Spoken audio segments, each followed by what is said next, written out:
Pardon? That's not you.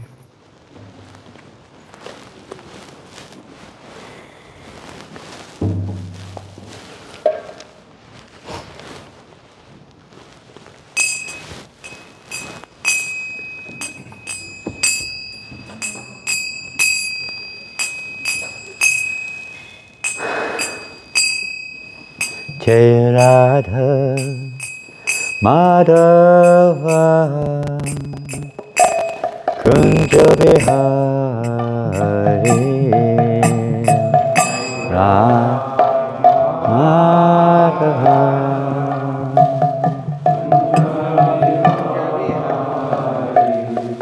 Jaya Radha Madhava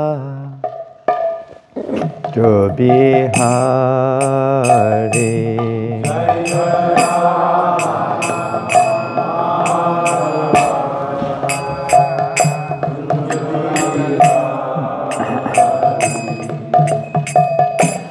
Gopijana Vallabha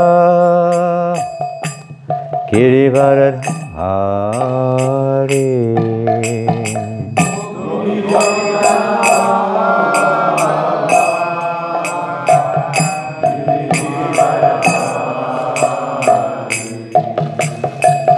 Gopijana Vallabha Girivaradhari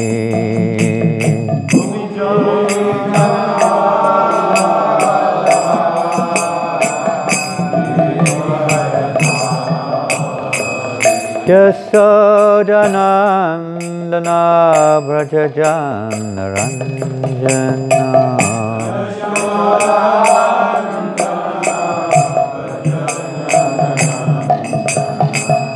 Yasodanandana Vrajajana Ranjana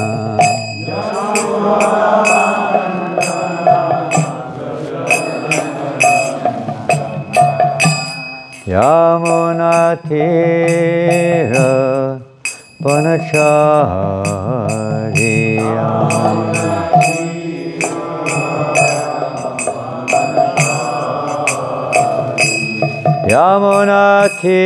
Yamunatira Vanacharya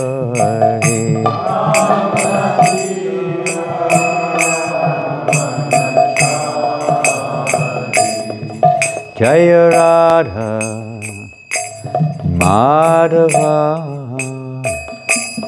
Kunja Bihari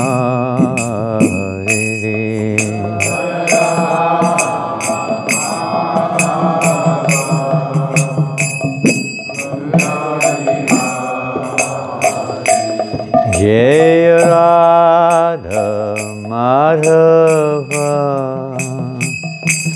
Kunja Bihari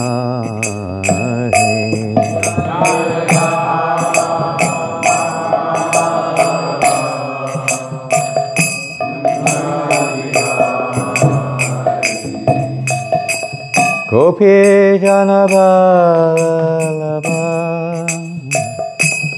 Girivaradhari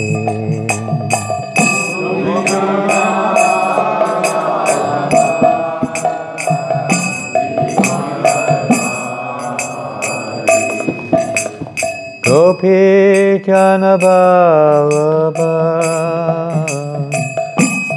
Girivaradhari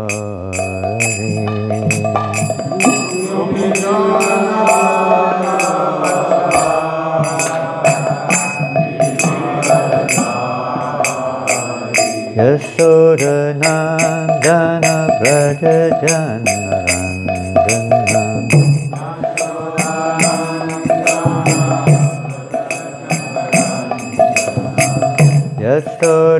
Yasodanandana Vrajajana Ranjana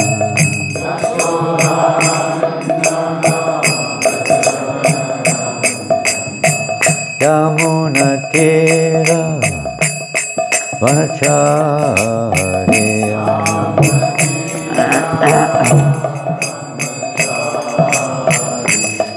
Yamunatira Vanacharya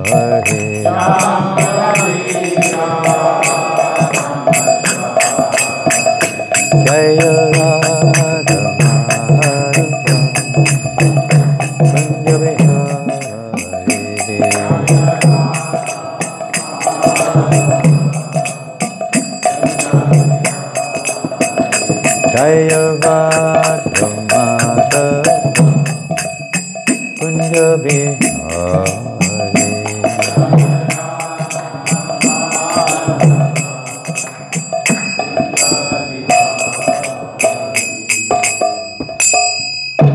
Jai Om Vishnu Pada Paramahamsa Parivrajacharya Ashtata Sarishva A.C. Bhaktivedanta Swami Prabhupada ki Srila Prabhupada ki Grantaraj Srimad Bhagavatam ki Transcendental Book Distribution ki Harinam Sankirtan ki Gaur Premanandi.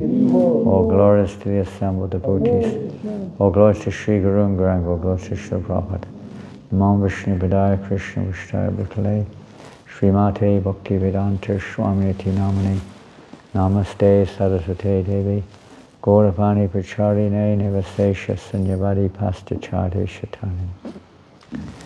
This sounds like a strange question, but which way is east? Which way?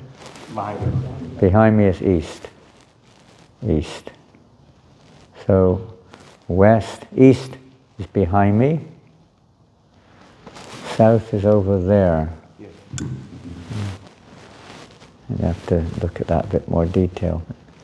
I'm just wondering about this this carpet fascinates me. Pointing towards Mecca. I thought it would be pointing towards Mecca or something. It's pointing so this way is Mecca. Yeah. So each prayer person has one little cubicle each to sit facing Mecca. Isn't that fascinating? Okay. If what you say is true, then if the carpet is actually geared, they must have had this tailor-made somewhere in the Middle East probably, and shipped here, because it doesn't seem to have any break or joints in it of any kind. Maybe it does, but if it does, goodness knows where they are. There must be some.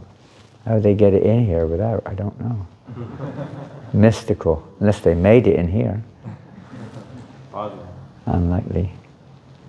But it's fascinating, huh? Just see at least the faith, whatever it may be a little lacking, I don't know, some kind of higher knowledge of some kind, but tremendous faith too, like that. If we can think, which direction is Vrindavan? You turn right or left out the front? It's a similar direction, isn't it? Similar. It would be similar. Yeah, it would be similar. You should calculate. Maybe you have to go through Mecca to get to Vrindavan. Yes.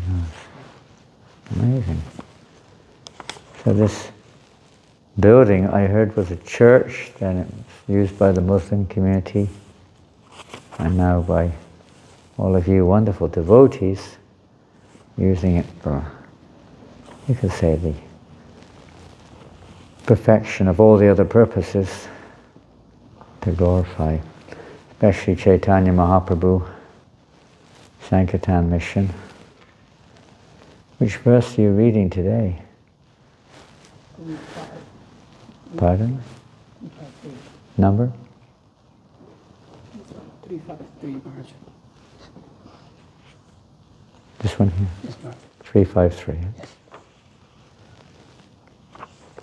Om Namo Bhagavate Vasudevaya. Om Namo Bhagavate Vasudevaya. Om Namo Bhagavate Vasudevaya.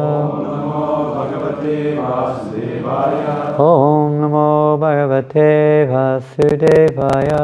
Om Namo Bhagavate Vasudevaya. Srimad Bhagavatam, Canto 3, Chapter 5, text number 3. Vidura's talks with Maitreya. So Vidura is speaking to Maitreya. Janasya Krishnad Vimukasya Daivad Adharma Shilasya Sudukritasya Anugrahayeha Charanti Nunam Bhutani Bhavyani Janardanasya Janasya Krishna Vimukasya Daivad Adama Shilasya Sudukitasya Anugrahayeha Charanti Nunam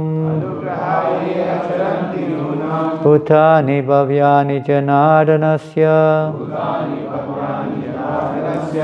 Janasya Krishna Vimukasya Daivad Adama Shilasya Sudukitasya Anugrahayeha Charanti Nunam Bhutani Bhavyani Janardanasya Janasya Krishna Vimukasya Daivad Adharma Shilasya Sudukitasya Anugrahayeha Charanti Nunam Bhutani Bhavyani Janardanasya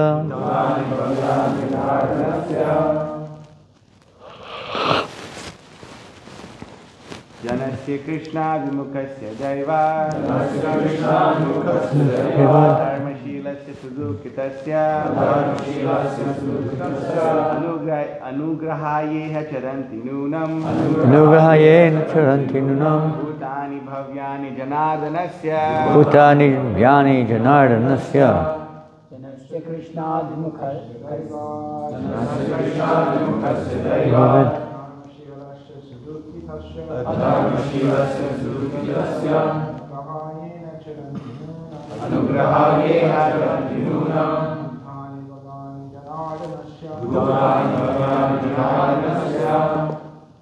Janasya Krishna Vimukasya Daiva Janasya Krishna Vimukasya Daiva Dharmashilasya Sudukitasya Anugrahayeha Charanti Nunam Bhutani Bhavyani Janardanasya Janasya Krishna Vimukasya Daiva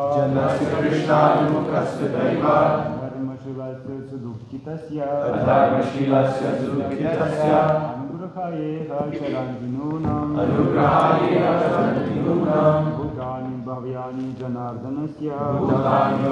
Janardanasya Ladies. Krishna Vimukasya Daiva Janasya Sudukitasya Anugrahayeha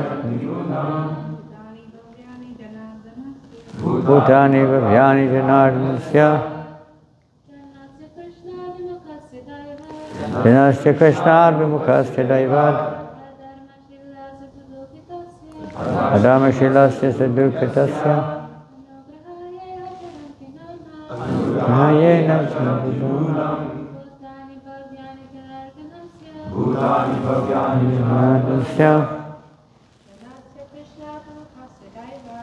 Janasya Krishna Vimukasya Daiva Adharma Shilasya Sudukitasya Anugrahayeha Charanti Nunam Bhutani Bhavyani Janardanasya Janasya Krishna Vimukasya Daiva Janasya Sudukitasya Anugrahayeha Charanti Nunam Bhutani Bhavyani Janardanasya Janasya of the common man. Krishnat from the Supreme Lord. Krishna. Vimukasya of the one who has turned his face against the Lord.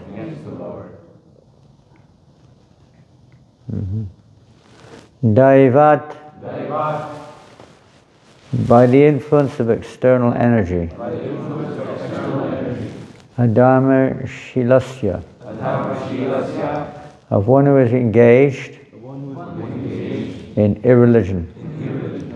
Sudukhitasya, of one who is always unhappy. Anugrahaya, due to being compassionate towards them. Iha, in this world. Charanti, wander. Nunam, certainly. Bhutani, persons. Bhavyani, great philanthropic souls. Janardanasya, of the Supreme Personality of Godhead. Translation and purport by Srila Prabhupada. So Vidura speaks to Maitreya. O my Lord, great philanthropic souls travel on the earth on behalf of the Supreme Personality of Godhead to show compassion to the fallen souls who are averse to the sense of subordination to the Lord. A nice verse. Prabhupada writes, to be obedient to the wishes of the Supreme Lord is the natural position of every living entity. But due only to past misdeeds, a living being becomes averse to the sense of subordination to the Lord and suffers the miseries of material existence. No one has anything to do but render devotional service to the Supreme Lord Sri Krishna. Therefore, any activity other than transcendental loving service to the Lord is more or less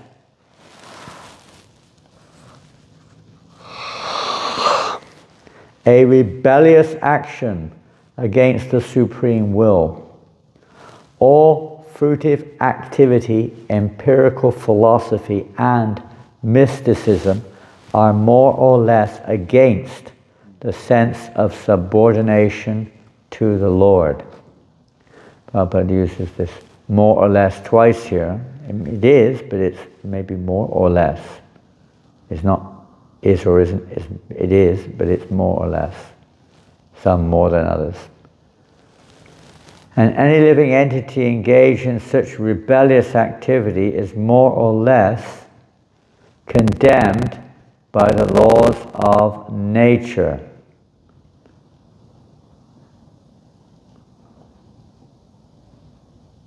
That's the third time he's used this term, more or less. Interesting. Such person, which work, material nature, which works under the subordination of the Lord. Great, unalloyed devotees of the Lord are compassionate towards the fallen, and therefore they travel all over the world with the mission of bringing souls back to Godhead, back to home. Such pure devotees of the Lord carry the message of Godhead in order to deliver the fallen souls, and therefore the common man who is bewildered by the influence of the external energy of the Lord should avail himself of their association. Wonderful verse, spoken by Vidura. It brings to mind several, in fact Vidura also involved there, and Yudhisthira Maharaj spoke when Vidura returned to the court in Hastinapura after the great battle of Kurukshetra was finished, and Dhritarashtra was lost all of his sons, was more or less, you could say, humiliated, living a humiliated life, dependent upon the sons of Pandu, the very enemies of his family, his son's enemy.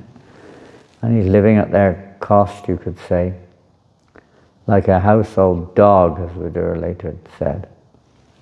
Just like a household dog, trying to enjoy yourself now due to the good hearts of the Pandavas. They're looking after you.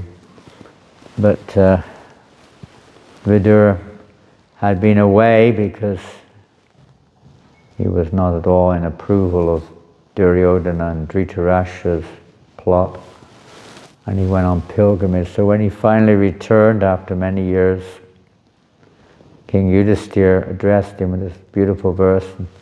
I don't know if you've got the books in this room, but it would be nice to read that verse also. First Canto, chapter 13, text number 10, I think. We can read the purport also if it's there. 1:13:10. Well, I need a book. You can put it on the board, but I need a book. A book is coming. I think it's 1:13:10. 11, 1:13:10, 10. Getting old and we're forgetting. Even Prabhupada said that. 1:13:10, thank you. So Yudhisthira Maharaj is so nicely receiving his uncle, Vidura, and this verse is perhaps the most. There's a whole series of interesting verses. How Vidura himself, although he's addressing Maitreya in today's verse as being such a magnanimous personality, so compassionate, and to deliver this message, which, as we are obviously aware, more or less, we've got to use that word in the class today. Probably use it 3 times in the purport. More or less everyone's aware of the value of spreading Krishna consciousness, especially in today's world with the instability, even from, not just from the normal point of view, life is unstable anyway in this world, but from the point of view of the world affairs, dangerous samasatiye padapalavaplavam padam punyayashomarare. There is danger at every step, and people are more or less wasting their human forms of life, and they're not worshipping the personality of Godhead.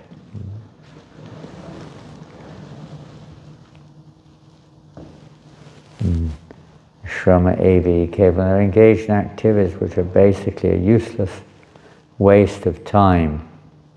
Human life particularly is meant for jivasya tattva jignas, for inquiring into the nature of the absolute truth, not for kamasya nindriya pratirthas. But people think that human life is for sense gratification. And here we see that this mentality itself causes so many reactions, birth and death and suffering in this world.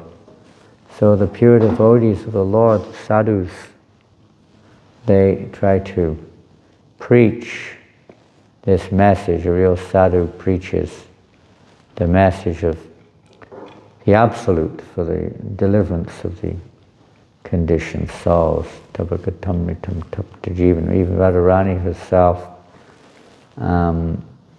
expresses this mood, how the only relief for those suffering in this world, which means everyone, is the topic spoken by or about personality of Godhead.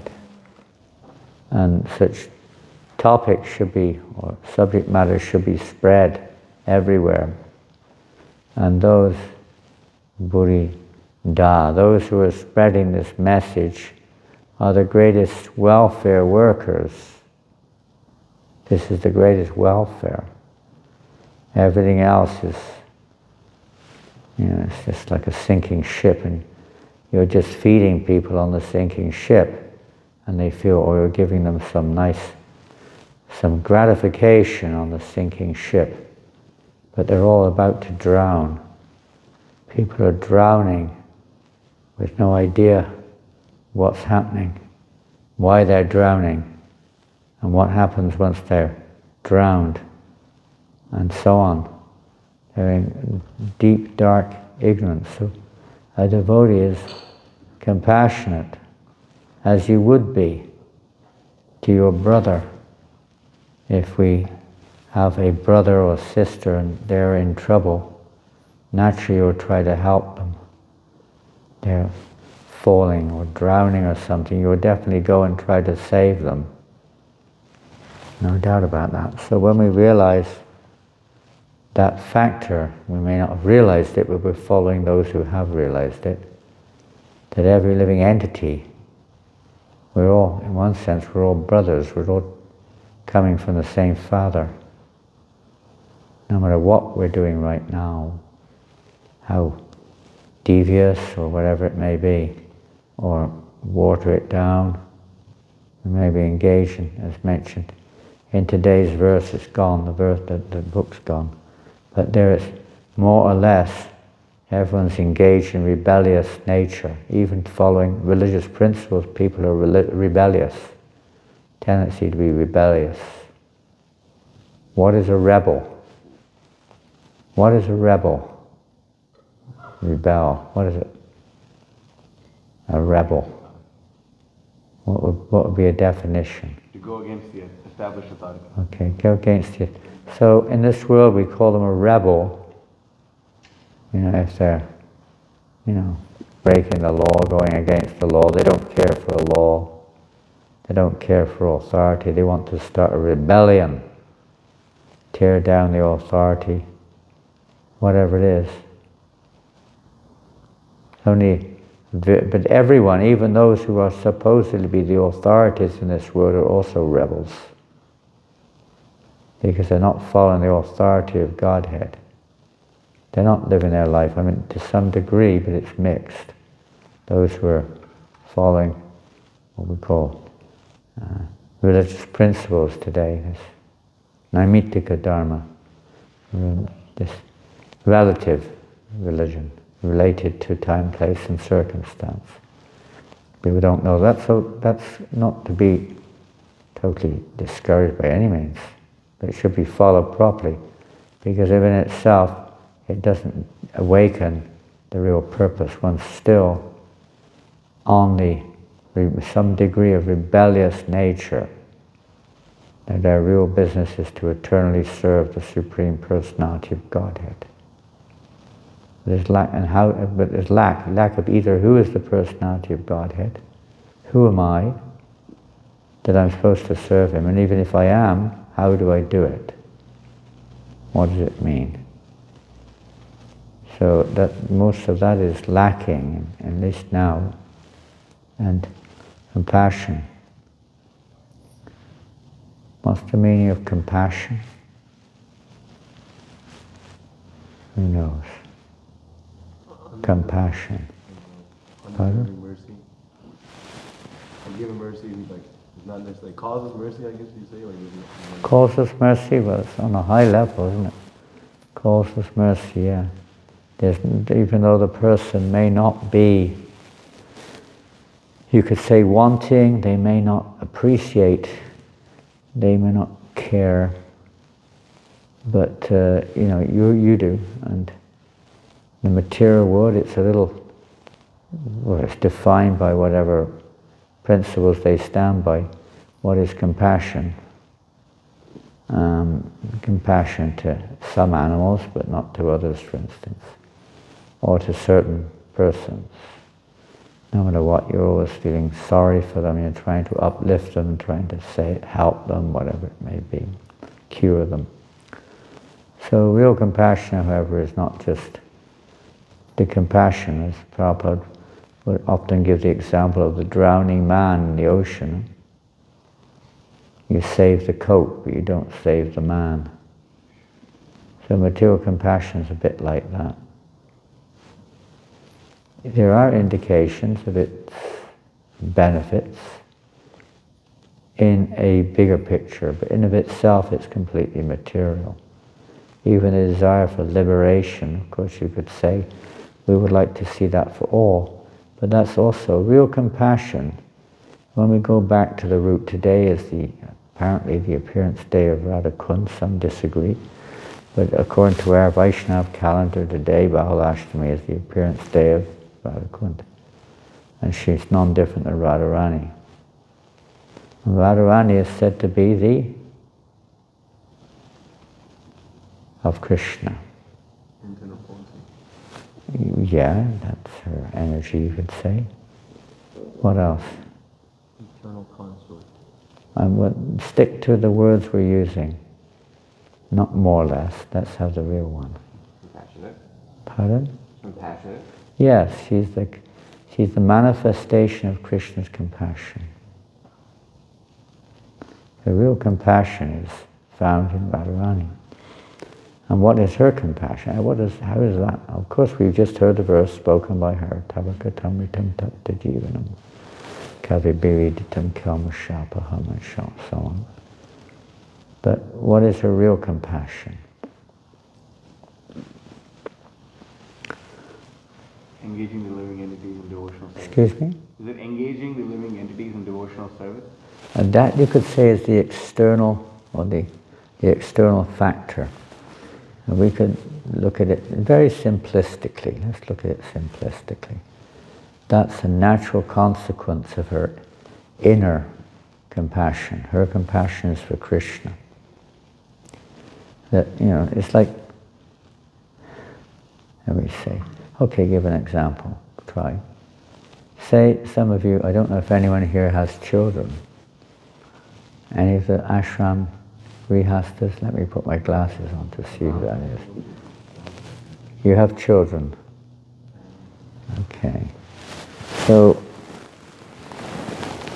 say for instance, hopefully it's not the case, say one of your children leaves and goes off and disappears and goes completely in another world. Obviously it's very painful for you as a parent, naturally. So anyone who loves you, their compassion would be, they're seeing your suffering. As Krishna in one sense doesn't suffer, but in another sense, this example is not perfect, but it does in another way, is to bring that child back to you. I don't know that child, but I can see your suffering. So somehow or another I'm going to try to get that child back for you. Right? Arjuna, Krishna, they went to the Vaikunthas to bring back the dead sons of the Dwarka Brahmana. So that's compassion to you, you could say. So she's feeling compassion because you're the one suffering like anything. Maybe the child is too. He's maybe not aware of that. The real compassion, they may not appreciate it. Just like a drowning man may fight against you when you try to save them. But Radharani's compassion is that Krishna's parts and parcels, his energies, are not bringing him pleasure as such, not directly. So she wants to see that Krishna's pleasure increases. And that's the Sankirtan movement, to increase the pleasure of the Lord. That's Sankirtan, isn't it? To increase the glorification of Krishna. Name, form, pastimes, activity, qualities, and so on. That's Sankirtan, those topics. So she's always engaged in that, of course, and she wants to see that everyone else is too, bringing pleasure to her Lord. And as a consequence, that means, of course, the preaching and the deliverance of all the conditioned souls from their ignorance. Awakening them, just like Prabhupada sometimes gives an example of a man, a husband hopefully, waking up his wife for sexual pleasure. It's a bit external example, but Prabhupada gives it. For enjoyment. Not just to wake him up and they're awake. Liberation is just wake up, but it's not, there's no enjoyment. There's no pleasure for Krishna. So what is the compassion of liberation? There's no pleasure for Krishna there. In fact, there's less likely pleasure than there is than the person in the material world. At least they might say his name. They might give a donation. They might do some unknown service. Something is there possibly, but the platform of liberation is just nothing. There's no service whatsoever. There's no consciousness of Krishna whatsoever. Not as a person. There's no personal relationship there. Like a stone. Even more relationship with a stone, at least you can use it. But liberation is nothing, as far as relationship goes. So these other objectives, going to heaven, what for? What do you want to go to heaven for? Why do you want to go to heaven? Enjoy. Pardon? To enjoy. Maybe. Avoid suffering, enjoy, be happy, be with your family, no death. Different ideas, I suppose. Kingdom of God, but the kingdom of God is a little more than just the idea of heaven. Everything is the kingdom of God. Even hell, everywhere is the kingdom of Brahman, everywhere is the kingdom of God. But in any kingdom there are different places, they're not all the same. There's prison houses, there's hospitals, there's workshops, there's all kinds of things going on. Yeah. In any kingdom. So everything is the kingdom of God. The devotee sees like everything, everyone and everything belongs to Krishna. This premise, a very foundational understanding of Krishna consciousness, isn't it? Everything belongs to Krishna and should be used in his service, isn't it? Isn't that the teachings of Rupa Goswami? What does he say?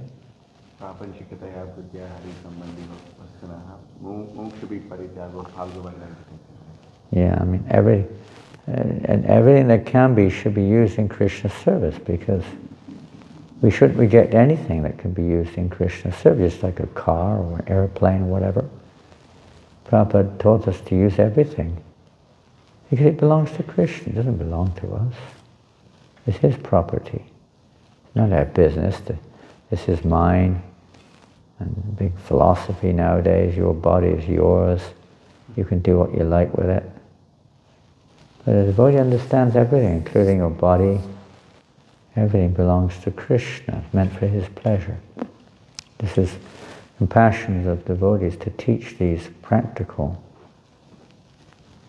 principles. There's a more famous verse in the Ishopanishad.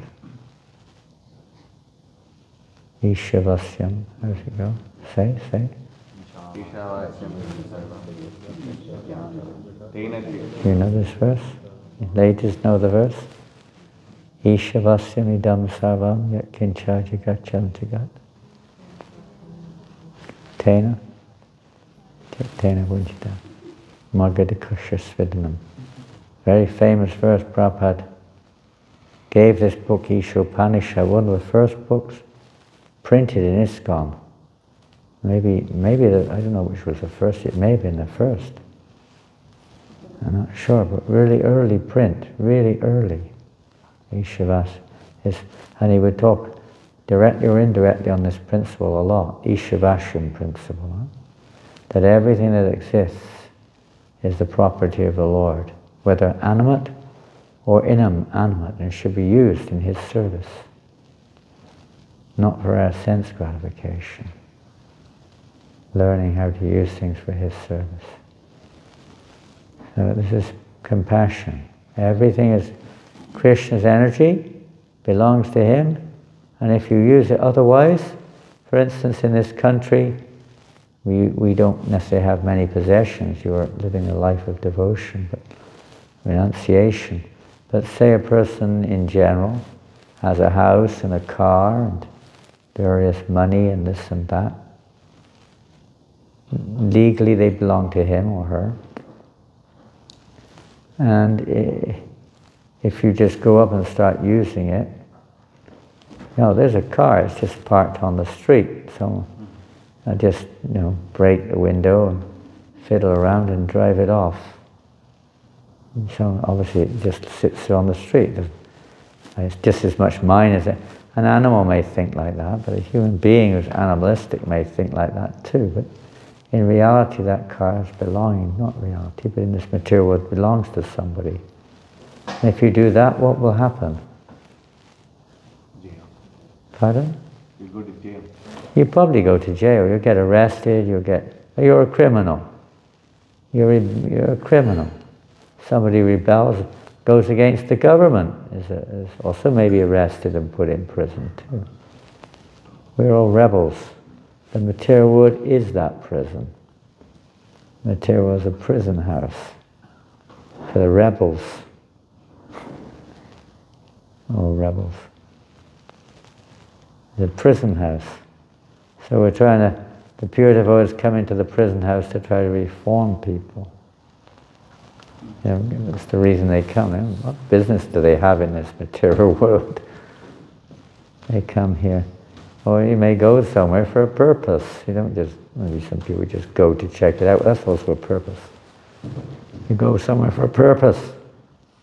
So the pure devotees, the Lord comes into this world for a purpose, to establish real religious principles, not just this accommodating situation. Being a good guy, honesty amongst thieves, being a good guy in the material world, so-called relatively. But no, real compassion is to deliver the living entity for eternity, to reinstate them in bringing pleasure to Krishna. As we're practicing that principle now, we're going to read this verse now, which is a beautiful verse, spoken by Vidura. My Lord, Bhavadvida Bhagavatas. All together. Is it on the board? Bhavadvida Bhagavatas. Well, I'll read, you read. Bhavadvida Bhagavatas. Bhavadvida Bhagavatas. I'll see you 3 times. Bhavadvida Bhagavatas. Tirtha Bhuta Svayam Vibho. Tirtha Bhuta Svayam Vibho.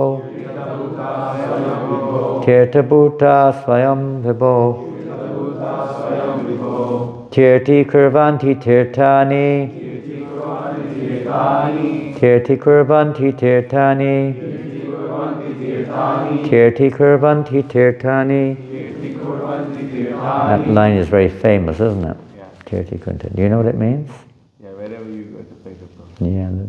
Yeah, these great devotees, they convert everywhere into a tirtha. Everywhere becomes a holy place wherever they go. Wherever Prabhupada came to Atlanta, 1975. Was it Ponce de Leon, is it? The street? Ponce de Leon, that's French. Yeah. Ponce de Leon. Something French here is. Maybe a lot of French people that we go take our French books there. Spanish. Huh? It's a Spanish name. Spanish. Oh, is it Spanish or French? Leon. That's Spanish. The province is big, yeah. Oh, okay, so it's not French. The language is almost the same. It sounds French, but it's Spanish. Oh, what a shame. What a shame.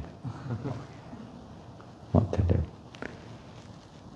They convert everywhere. It becomes it's hard to see how, but it becomes a tirtha, purified by their presence, their touch.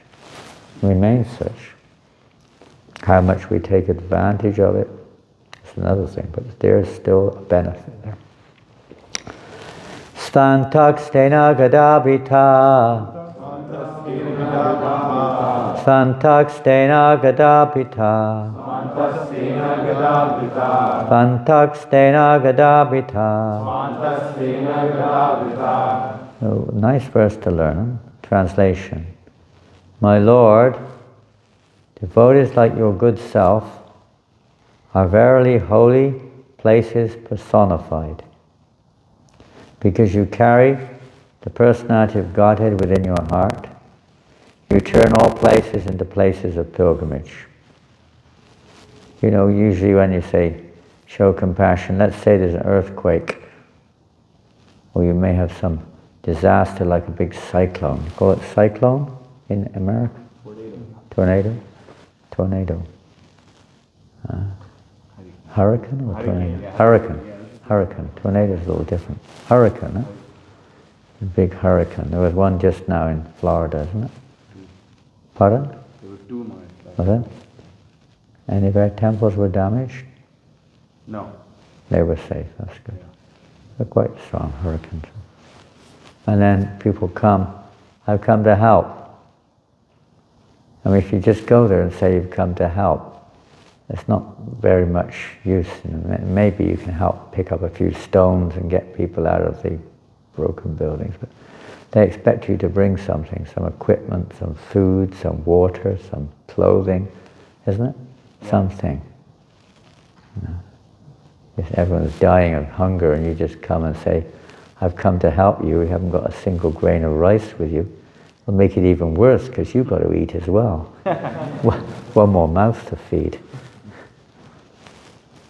So they expect you to bring something. And this compassion, feeding people. So a devotee has to have something. You don't just go to a place. You should have something to give.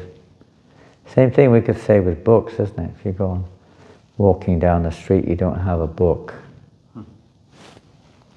Always have a book. Even if you don't distribute them, just carry them at least. You never know.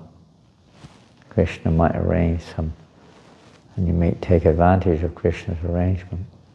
If you don't have any books, you can't give them a book. You can speak something if you want. But books are the real holy place of pilgrimage. Every book is a holy place of pilgrimage. Just imagine every single book is like that. Tomorrow I'll read some nice little quotes which I found. I was going through my notes yesterday on the plane trying to sort out 20 years of notes. You know, so many hundreds of duplications and all over the place. So trying to put them in a little bit better order. And some nice quotes on you know, different aspects of Sankirtan. Maybe one or two, maybe tomorrow. See if we're still here. So you're expected to take something with you. The devotee, well, of course, here it says you expect to carry something with you. You know, help an old lady across the road. She got a heavy bag. You're supposed to carry it and help her across the road and help people. We have to be carrying something. We can't just go empty-handed. We have to carry something. We're not Buddhist or Mayavads with, you know, all-nothing mentality. We're carrying something substantial. And here it says, because you carry the personality of Godhead within your heart, conscious of Krishna, seeing everything in relationship with Krishna, no matter what it is, and every living entity, how to engage them in Krishna, reconnect them to Krishna, how to wake them up to this Lord Chaitanya's mission, to wake up the sleeping souls, Jeev Jago, wake up sleeping souls. Because you don't just convert places because you go there, because you carry the personality of Godhead. And by His presence, everything becomes purified. Becomes purified by His presence. Prabhupada writes in the purport, the personality of Godhead is omnipresent by His diverse potencies everywhere, just as the power of electricity is distributed everywhere within space. Similarly, the law of omnipresence is perceived and manifested by his unalloyed devotees like Vidura. Just as electricity is manifested in an electric bulb, a pure devotee like Vidura always feels the presence of the Lord everywhere. He sees everything in the potency of the Lord, and the Lord in everything. The holy places all over the earth are meant for purifying the polluted consciousness of the human being by an atmosphere surcharged with the presence of the Lord's unalloyed devotees. If anyone visits a holy place, he must search out the pure devotees residing in such holy places, take lessons from them, try to apply such instructions in practical life, and thus gradually prepare oneself for the ultimate salvation of going back to Godhead. So that one sentence sums up or contains many of the points of the verse we read for today's class. And the importance of searching out or finding, which was emphasized by Srila Prabhupada, I don't know if the verse did, but Prabhupada did, that we have to search out such association of great devotees of the Lord, that they alone can wake us up or change by association, our consciousness can change. So search it out. They create these holy places. Take lessons from them. Try to apply such instructions in practical life. Thus gradually prepare oneself for the ultimate, not just the relative, ultimate salvation of going back to Godhead. To go to some holy place of pilgrimage does not mean only to take a bath in the Ganges or Yamuna, or to visit the temples situated in those places. One should also find representatives of Vidura who have no desire in life save and except to serve the personality of Godhead. What's that famous verse? Yasya Vabodhi Vadi Vadi Eva Gokara. That's a missing point in most people's understanding. Even we may sometimes miss it a little bit. But the purpose of going to a holy place, a temple, or associating, when we say holy place, when we associate with a devotee, that's the same thing. We don't associate with a devotee to talk about mundane things or to enjoy sense gratification. At least we shouldn't do it. There may be an element of that in preaching sometimes for the sake of attracting others, but that's not the purpose. The purpose, we should inquire when we go to a holy person, a holy place. We should be to hear from them. We want to hear the truth from them. And gradually prepare oneself to go to a holy place. One should also find the representatives of the personality of Godhead. We have no desire, they are Nivrita Trishna. When we hear from those who are Nivrita Trishna, unfortunately people go to holy places to take a bath, or they maintain a bodily concept of life. Even when they're with a holy person, they see them materially, and they're attached to their body, they think it's the self, and they think this is mine, that's yours.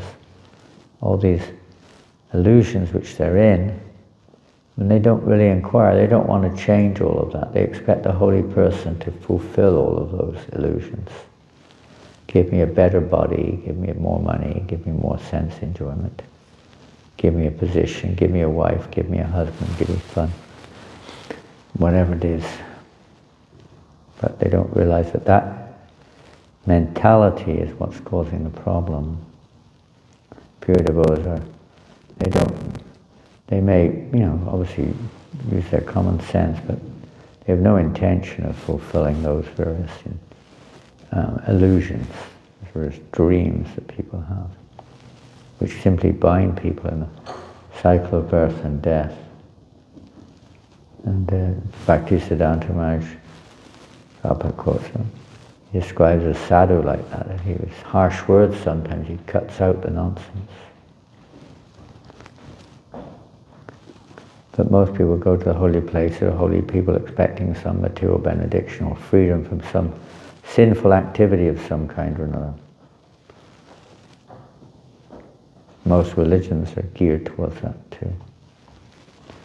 One should also find representative of Vidura there, I like that there. And he gives an example there, like the executioner stands over the goat with his chopper, chunk. Cut it out. Cut it out. It's poisoned. Has to be removed. The personality of God is always with such pure devotees because they're unalloyed service. And that's compassionate. It doesn't sound compassionate. Arjuna was killing on the battle of Kurukshetra.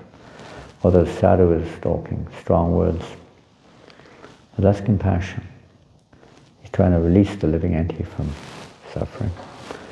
Permanently take them back to Godhead. Vanchakalpa tarubhyascha. Kripa sindhu vyevacha. Patitanam pavanebhyo vaishnavebhyo namo namaha. There are oceans of compassion for a fallen conditioned soul. We should pay our respects and search out such persons. If you bring the third canto of Bhagavatam, chapter 25. Third canto, chapter 25. We'll read that in a little bit. The personality of Godhead is always with such pure devotees because of their unalloyed service. Nirvana, they have no material affection. Their only affection is towards Krishna. And when we hear from such persons, that is what changes our consciousness. By that hearing from such persons, people don't want to listen. They can't. They suffer from, what's this called now, this difficulty of attention, what's it called? ADHD. Pardon? Excuse me? ADHD. What was the exact first? Oh, we'll find it. 25. Yeah, something like that. 20, I think. Text 20. Something like that. We'll read it in a minute. Yeah, that's it. No, I haven't finished with that one yet. This one can go here. Leave that one there. So they can't. Short class, huh? Until people are a little purified, they can't usually listen to much of a class, can they? 10 minutes max. I mean, that's a long time. 10 minutes is like 10 minutes too long. Even Prabhupada back in the 70s said, what were your 2 minutes or even 5 minutes talk to? They'll forget everything. Even if they, for the moment, they may have some, that makes sense. That's interesting. But I've got to go now. And that's the end of that, for a long time. They might remember you. Nice. That's good. But if you take a book, Prabhupada said that's something solid. That will be with them. And they're getting the best association, of course, of all. But they don't understand that. Neither do we, really, to a full extent, anyway. So unalloyed devotees whose only concern is for the pleasure of Krishna, which means all of Krishna's energies. You can't love a man, you have to love their dog as well. They are missed something. The personality of God is always with such pure devotees because of their unalloyed service, which is without any tinge of fruitive action or utopian speculation. They are in the actual service of the Lord, specifically by the process of hearing and chanting. The pure devotees hear from the authorities and chant, sing, and write of the glories of the Lord. Mahamuni Vyasadeva heard from Narada, and then he chanted in writing. Shukadeva Goswami studied from his father, and he described it to Parikshit. That is the way of Srimad Bhagavatam. So by their actions, the pure devotees of the Lord can render any place into a place of pilgrimage, and the holy places are worth the the name only on their account. Temple, even a devotee, what's the use calling ourselves a devotee if we're not, practicing, we're not delivering the message in some way or another? At least one or both must be there. Such pure devotees are able to rectify the polluted atmosphere of any place. And what to speak of a holy place, rendered unholy by the questionable actions of interested persons who try to adopt a professional life at the cost of the reputation of a holy place. Well, interesting statement.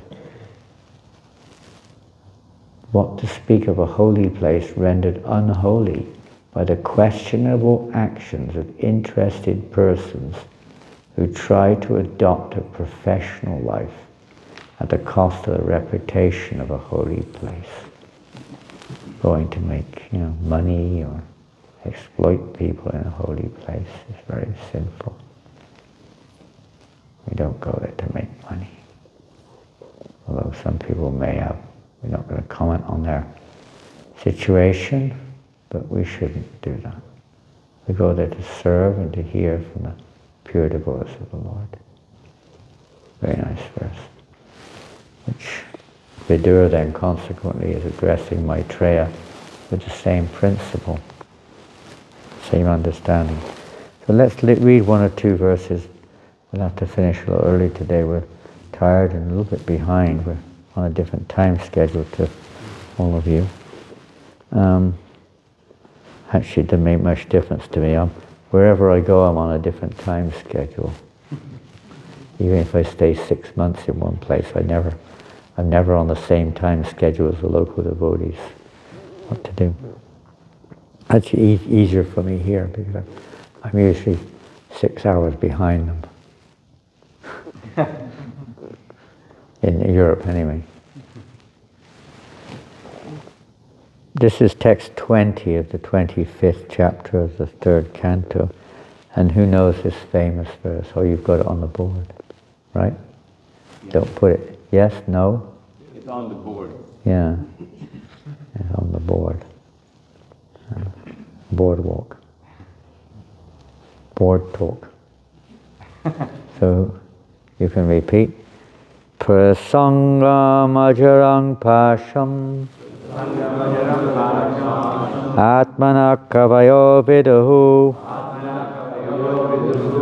You can take this one away now. Put this one there, then I don't have to hold it. You finish with that one. Saeva sarushu krito mokshadvaram apavitam Prasangamajarang pasham atmana kavayo viduhu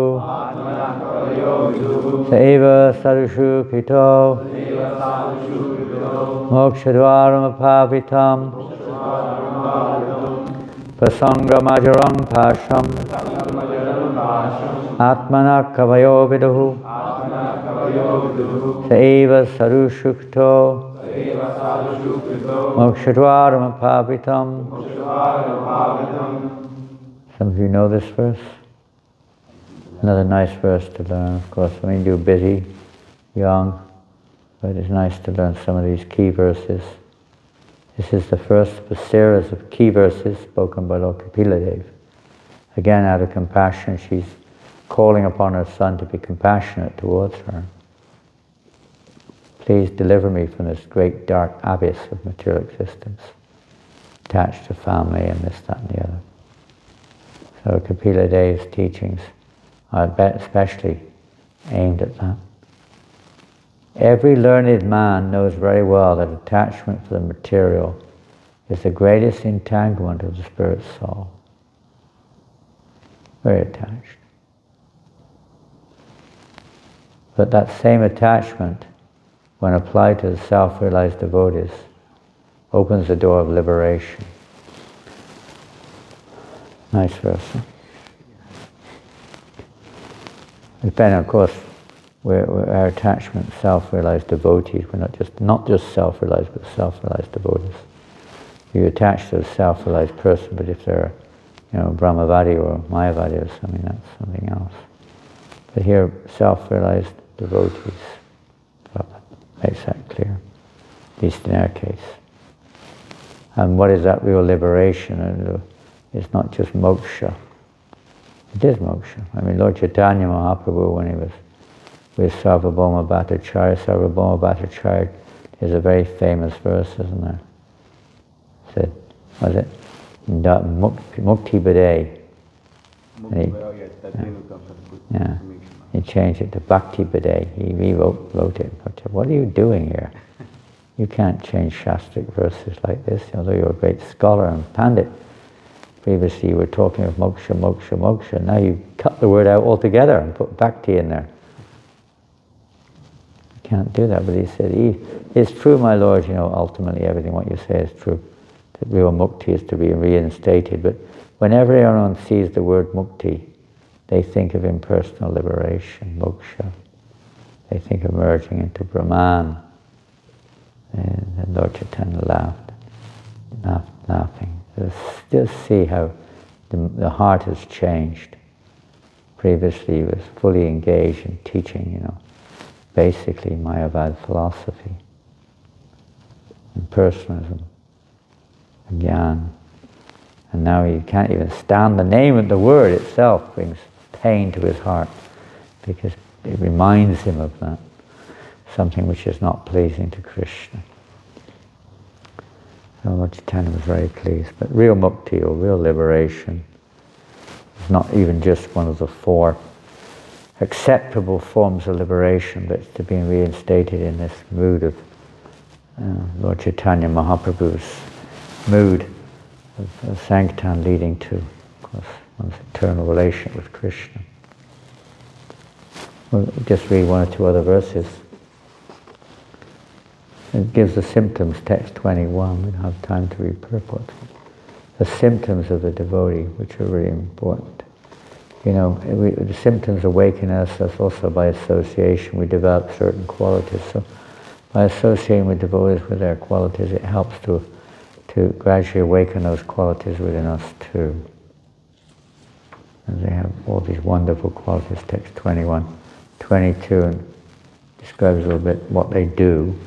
For the sake of the Lord, he renounces all other connections, such as family relationships and family acquaintances within the world. 23. Engage constantly in chanting and hearing about me, the Supreme Personality of Godhead. The sadhus do not suffer from material misery, because they're always filled with thoughts of my pastimes and activities. There's more to that than meets the eye. You can say, well, so devotees also have old age, sickness, death, and so on. But the real suffering is that we're thinking that we can enjoy separately from Krishna as the cause of suffering. So they don't suffer from that. The next verse, which is very nice. O my mother, this is a beautiful verse. Te ete sadhava sadvi, sarva sangha vivajitaha, sanghas te shvata te prakya, sanghadosha harahite. O my mother, O virtuous lady, these are the qualities of great devotees who are free from all attachment. You must seek attachment to such holy men, for this counteracts the pernicious effects of material attachment. What does pernicious mean? Not a very common word. When someone's pointing at someone else. Reminds you of what Prabhupada, we were reading the other day. Prabhupada was, we try to remember. Oh yeah, Prabhupada was reading, and he was calling upon Tamal Krishna Maharaj and Bhagavat were with Prabhupada. And Prabhupada said, so what is the verse? And Tamal poked Bhagavat, say the verse. And Bhagavat looked back, said, you say the verse. They were like godbrothers, close. Neither of them knew the verse. And Prabhupada said, just see, you're not reading my books. Oh. And they probably were, but he said, just see. You're not reading my books yet. Even I read my books. And you know, Krishna wrote the book. It means like they have a really bad effect in a gradual way. Yeah, very, very bad effect. Negative, pernicious effects. You may not perceive it. You think you're going to get a good effect. You know, you're doing something. There's a pernicious effect, horrible effect. So, very negative, very detrimental of material attachment. You think that's going to satisfy you, but it has a very bad effect. It's like a drug addict thinks that if he takes more drugs, he's going to be satisfied. But actually it has a long-term detrimental effect, many things like that. And then the famous verse, text 25, most famous in this section. Satam pasanghan mama virya sangrido. Now, many of you know that verse. Famous. Avanti vitkana rasayana kataha. In the association of pure devotees, discussion of the pastimes and activities of the Supreme Personality of Godhead is very pleasing and satisfying to the ear and the heart. By cultivating such knowledge, one gradually becomes advanced on the path of liberation, and thereafter he is freed and his attraction becomes fixed.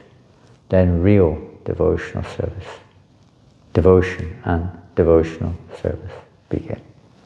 So that's the path, the process of devotional service, evoked in the association. The potential is there in our consciousness, but it's awoken in the association of devotees who have it, who are awake.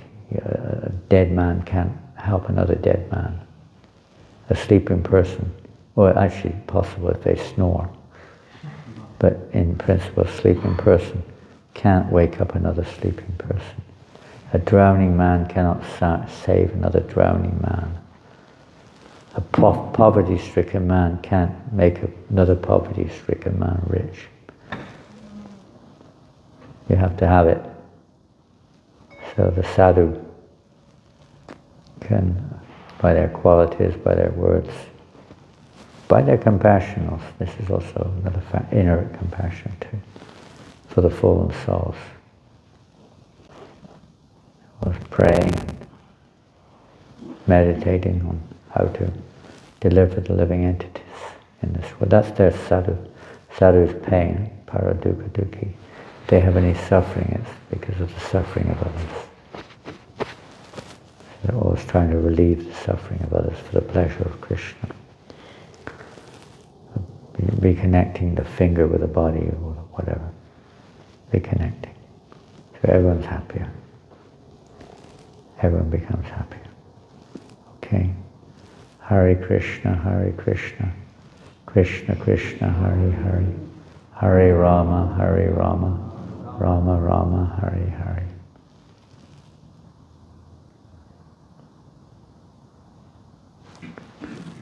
Interesting to see the next verse also.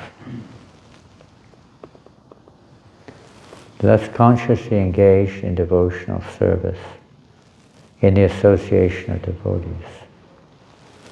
a person gains distaste for sense gratification, both in this world and the next, by constantly thinking about the activities of the Lord. It's a higher taste, isn't it? Devotees, they give us this higher taste. You get more pleasure. And naturally it's easy to not be inclined towards the mundane tastes. The process of Krishna consciousness is the easiest process of mystic power. When one is actually situated on that path of devotional service, he is able to control the mind. We were reading yesterday in some notes also that Prabhupada said the easiest way to control the mind is to always be thinking how to spread Krishna consciousness. The easiest way to control the mind. We may not be so advanced that we're thinking of Krishna's pastimes. We should hear about them, but at our stage they may not come to the forefront in the same way. I'll give you the quote if you want it later. I just put it in shape yesterday. I think I can find it. I mean, it's difficult when you've got hundreds of thousands of notes all in a jumble, you know. I'm not very organized. I used to be before computers came along. Ever since computers came along, my notes were a total mess. It was so much better when you had handwritten notes. You could find things really easy. Same with the books. You know, it was easy to find things. Now it's so difficult to get things to do. Live with the times that are with thee. Yeah. How to think how to push forward this Krishna conscious movement all over the world. It's the meditation of a devotee. There may be many other things within that, of course. How to chant attentively, how to, you know, whatever, different aspects of it to try to improve our quality of devotion. How to be, you know, behave better and so on and so forth. But in the association of these sadhus, and we can imbibe the qualities of the sadhu. Potentiality is already there. Who knows that verse? Yes, yasti.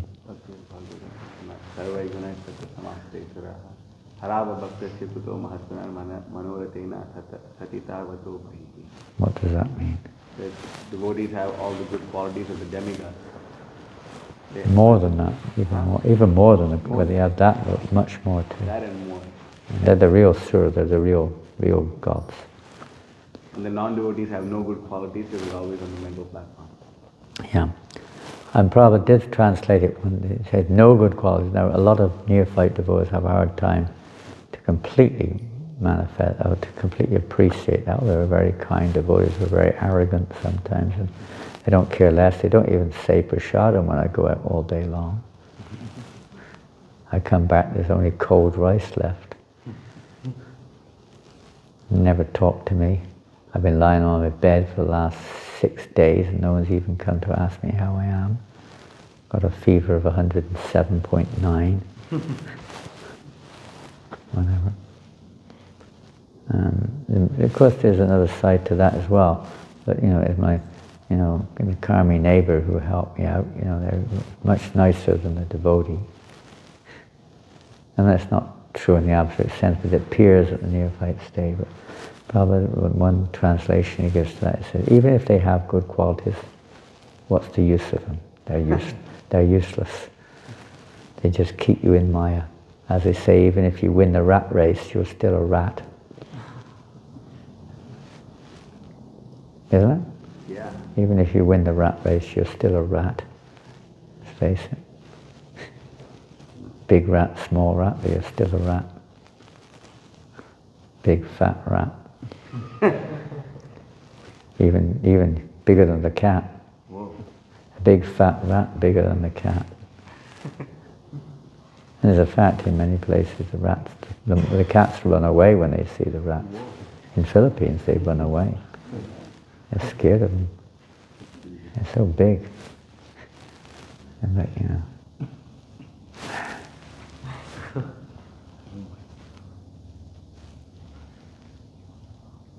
Association of devotees is so important. Hare Krishna. Hare Krishna.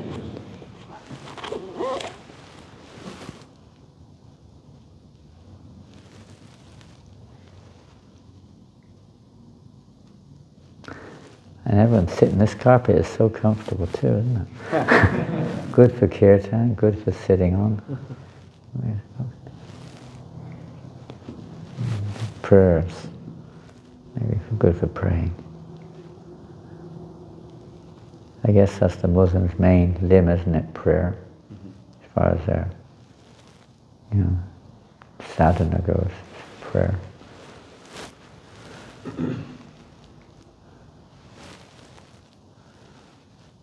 Yeah.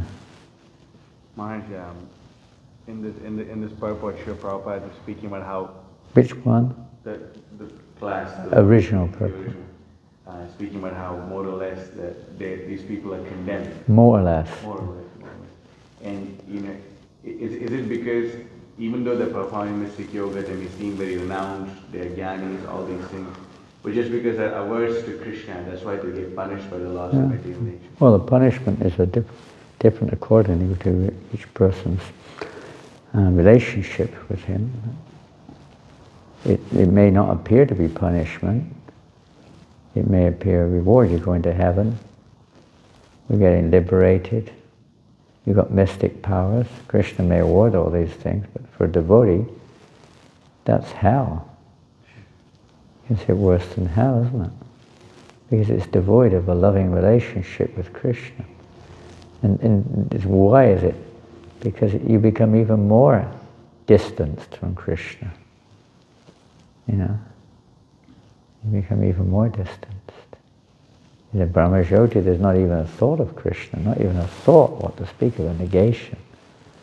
There's not even a thought of devotional service. It's the most condemned situation. Going to heaven, people become completely enamored, totally enamored with it, attached. And mystic powers, well, what can you say? It speaks for itself. Any kind of material opulence can carry us away. Anyone. Condemned. Even you may get, materially speaking, what you aspire for. When even in devotional service, sometimes it's mixed. Mostly our devotional service is mixed with these goals, these objectives. Some material objective, some personal objective. This devotee wants to become Nivrittatash, freed of these. No material. Anyavilasita, you all know that verse, at least that one. Anyavilasita Shunyam Jnana Kamati Navata. Without any tinge of these various goals that people have, purposes. Yeah. So for a devotee, there's nothing worse than that. They'd rather go to hell. I mean, how many verses there are? They'd rather go to hell than gain liberation. Heaven or hell, what difference does it make to a devotee, in one sense? But liberate Brahman, what are you going to do in Brahman? I mean, the level of, there's two sides. One is you've got to come to that level of Brahman, we just read that. Then real devotional service begins. But, we don't want to, that's not our goal, just to come to the level of Brahman. Brahman means spiritual. But it's to serve Krishna. That's our goal. Maharaj, you were also saying, Srila Prabhupada said the easiest way to control the mind is how to think about always spreading Krishna consciousness. So, how would that be different from a workaholic mentality? Work. You're not focusing on sadhana. Work now, samadhi later.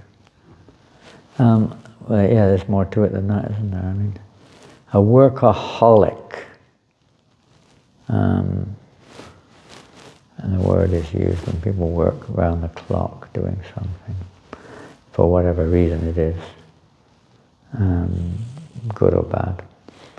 So a devotee is a workaholic, but you have to know what our work is. And the process of devotional service is not just speculation, it's not just, we have to hear from our authorities how to execute our service. Not just, I remember to come to mind, and it's kind of related, when I was at first, 1973, 72, it would be 73. In 1973, one devotee joined the temple. Michael, his name was.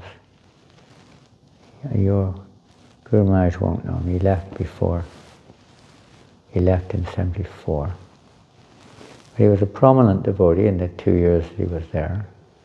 I see many pictures of him with Prabhupada. I won't mention his devotee name, otherwise it may not look good. He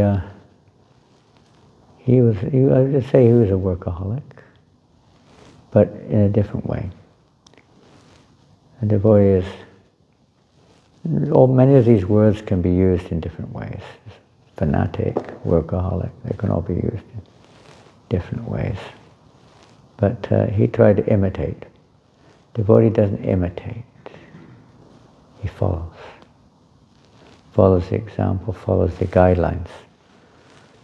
Prabhupada made it quite clear, chanting and hearing, devotional service, it must be there in various aspects, not really just all day long work.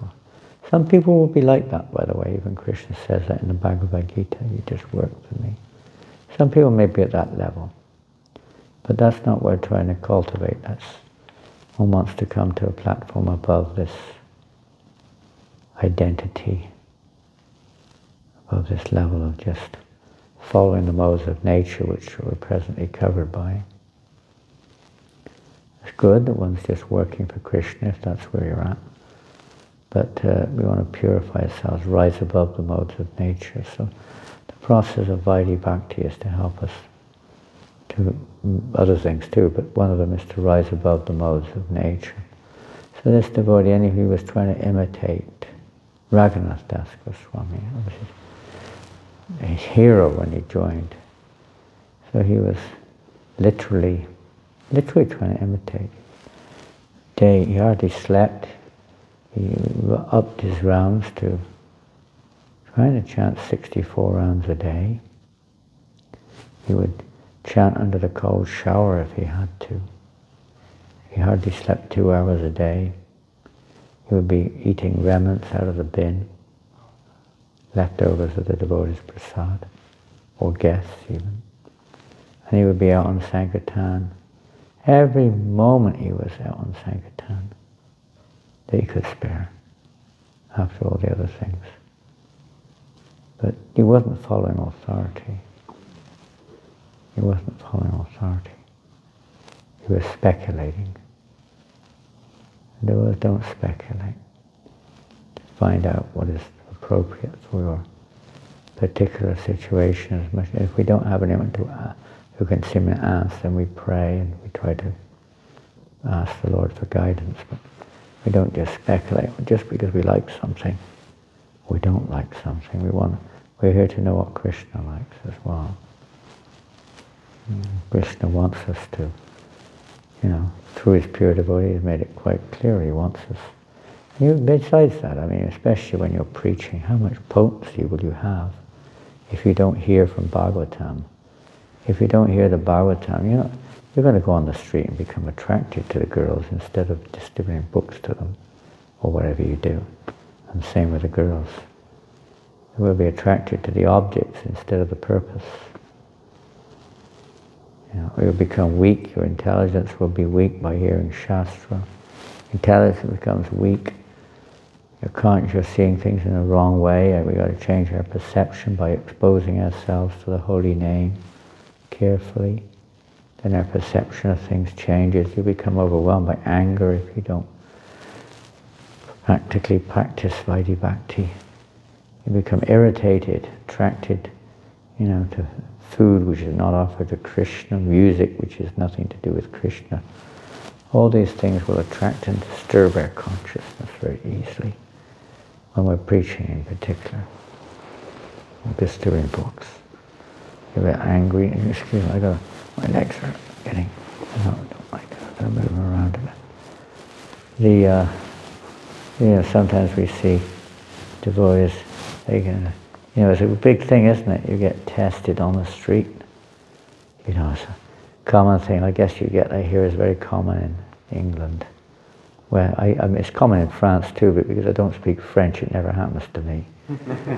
So I don't know what they're talking about anyway. They go away when they realize I don't know what I'm talking about. But the Christians, so many of these enthusiastic,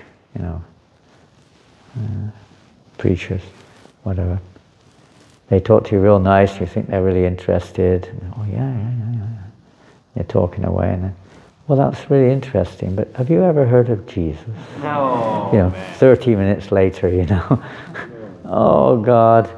You know, have you ever had that experience? All the time. It's common, huh? Cheap. Huh? Yes. It's a common thing, isn't it? We kind of, inner anger overcomes us sometimes, you know. It's to see beyond all these things. First of all, to detect it in the first place, if your consciousness is really tuned in, you can quickly get there before it even starts. Cut it out before it starts, or do whatever needed. And then not becoming disturbed if something like that does happen. Doesn't help anyone. You start sometimes you argue with someone on the street. How do you feel when you argue? Neither they nor you leave with a very good taste. But you know, when we have good sadhana, dancing or dancing nicely, that's very important. Dancing is so much under stressed, I'd say. Under stress especially. You know, not that it's forced, but to some degree it is slightly encouraged, we could say. So much energy, and you feel so purified after a strong kirtan and lots of dancing. So purified, so relieved of a lot of passion as well. Like it purifies us of the tendency to be passionate. So we hear the Shastra, free from ignorance, chant the holy names, purifying our consciousness, free ourselves from passion. And a balanced service as well. Balanced service, and appreciate the various limbs of devotional service are there. Engage our senses in various ways. But if we don't have some solid sadhana to preach, it was very difficult to continue without becoming disturbed. It's difficult to tolerate, to develop the qualities which really attract people, the qualities, not just the mechanics, but the qualities of the devotee, their inner qualities. It's what transforms the consciousness of others. Anyway, that devotee was eventually ended up in hospital, and anyway, he disappeared. I don't know what happened to him after some time. But we don't want to be why are we going out all the time on the street? Why would one do that? Or why would one do anything? Maybe because there may be a motivation behind it. You may have misunderstood the application of the instructions of the spiritual master. One may like doing it. One may like being praised for doing it. And of course, one may have an absolute, genuine mood of compassion, but you have to be on a pretty high level to really say that. You can't say that on a low level of devotional maturity. We have to purify our hearts first. Simultaneous, Prabhupada said, both should go on, not one or the other, they should both go on simultaneously. Both paths, both practice and preaching, as our acharyas have taught us. As Lord Chaitanya said to Haridas Thakur, that you perfect devotee, you both practice and preach what you practice, and practice what you preach. Both should be done. Prabhupada said that about the books. When he distributed books, he said that, well, if someone asked you, what's in the book? You said, I don't know. If you read it, you'll find out. Yeah. Said that's not good. He said, you should know what's in there. You're just doing the books. You should know. Prabhupada tested the devotees one time. He said, so, what are the qualities of a devotee? What are the qualities? 26 qualities. Nobody knew. Huh? Pardon? When Prabhupada asked, nobody knew. And then one very clever devotee said, they're in the book, Srila Prabhupada. Oh. You can read them in the book. They were young devotees. He wasn't saying that to Prabhupada. He wasn't like challenging Prabhupada, like you can read them, as if he didn't know. But no, he said he didn't know, they're young devotees, they weren't even initiated. You can hear Prabhupada, so Stephen, so Bruce, you can hear him say the names. What are the 26 qualities? It's a big thing in the early years of ISKCON. Everywhere you look, the 26 qualities, the devotee would paste it up. In the bathroom, on the front door, in the kitchen, everywhere there was a sheet with the 26 qualities of the Vaishnava. Yeah. Never see it now, hardly ever. But those days it was. So it started right in the beginning, 66. And Prabhupada said, it's not enough just to know that they're in the book, you have to know them also. Prabhupada said, you're very embarrassed. He said, it's very embarrassing if they say what's in the book and you can't answer. So obviously you have to hear what's in the book. Otherwise, if you don't hear it, if you say, oh, chant Hare Krishna, be happy, and you're not even chanting yourself, try to get people to chant. Of course, everything's Neha Bikram Unashasti, but we want to go a bit further than that.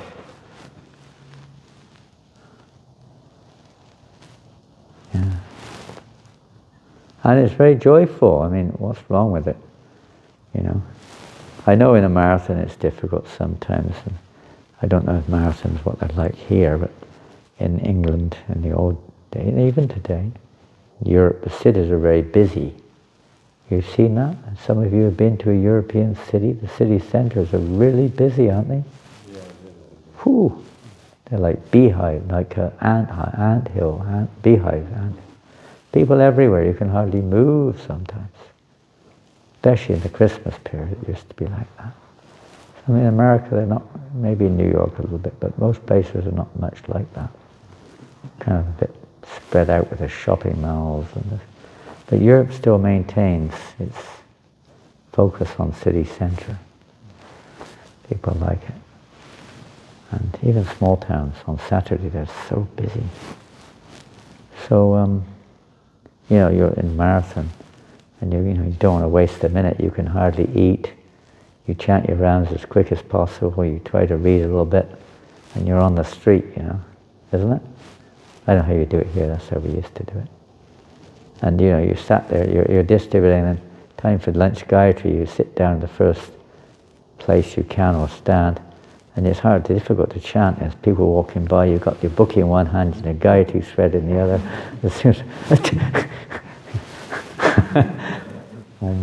Take a book, Vatat Savitur Varenya, but I've got another one.